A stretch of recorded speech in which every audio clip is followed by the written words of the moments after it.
ازيكم عاملين ايه؟ يلا بينا هناخد جولة مع بعض في اجواء رمضان في اسكندرية في المنشية. اول حاجة بقى الاجواء تحفة قوي قوي قوي، مليانة بقى فوانيس من الخيامية من الخشب، وكمان في بقى عمو بتاع الكنافة وعربية الفول عملناها مع بعض قبل كده في البيت. في كمان الهلال ده بيلف كده، في بقى حاجات من الخشب واشكال كتير قوي.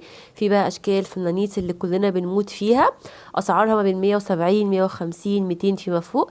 المكان ده كله حاجات خيامية، هلال بقى وعربية كنافة وبتاع عصير، حاجات كتير قوي قوي قوي. كمان عنده الخضريات دي الواحدة ب10 جنيه. كمان ده كده هلال مع نجمة بينور حلو قوي قوي.